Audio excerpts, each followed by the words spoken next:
Hey everyone, welcome back to another comic book breakdown. We're going to dive right into issue number 2, which serves as a prequel to the current Maul Shadow Lords TV show airing on Disney+.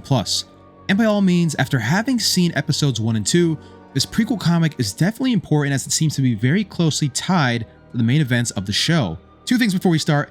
This is an episodic series of comic breakdowns, so for issue number 1, be sure to click right up here. And if you like these videos and you enjoy Star Wars comic lore, be sure to definitely like this video and subscribe to the channel for future content. So without further ado, issue number 1 ends with Maul convincingly obtaining a ship on another planet while Captain Lawson is trying to further crack the code that is Janek's underworld crime.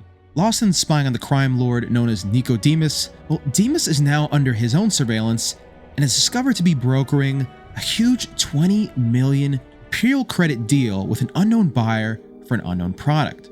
Lawson, being local police, knows that if those credits fall into Demas's hands, that it would disrupt the underworld, as Demas's crime group would have so much more power and leverage over the other crime groups. Lawson knows that the only way to preserve some form of peace on Janek's, well, it was simply to have those credits never make it to Janek's to begin with. So Lawson, doing some undercover work, tails the droid that was at the meeting with Demas and eventually has his cover blown during that follow. But luckily, Two Boots comes to his rescue and blows the other droid away, extracting its memory core in the process.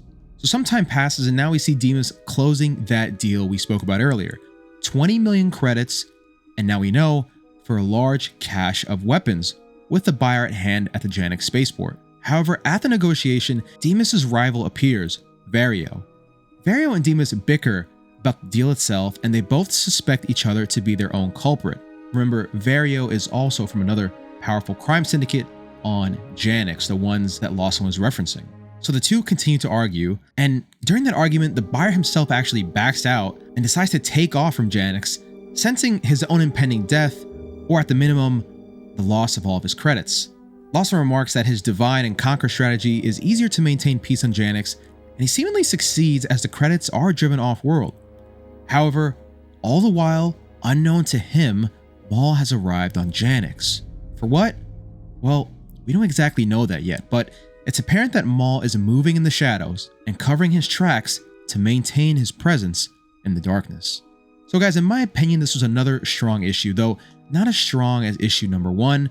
This was a relatively shorter story, and the plot kind of gets dragged out through the issue a little bit longer than I would have expected. I personally would have liked to see more deep backstory on Maul, and maybe some more deep backstory on Janek's and the crime syndicates of Janek's as well. But again, this is a comic series with multiple issues, and this does happen sometimes in comic runs. So I guess we just have to enjoy it for what it is, which again, what I thought was a strong issue. The art continues to excel, and I love that dark, gritty tone of the story. I definitely continue to recommend the series, and I especially recommend watching Maul Shadow Lords concurrently while reading the series. But more importantly though, I want to know what you guys think of this series so far, including the animated show. So definitely let me know your thoughts in the comments below.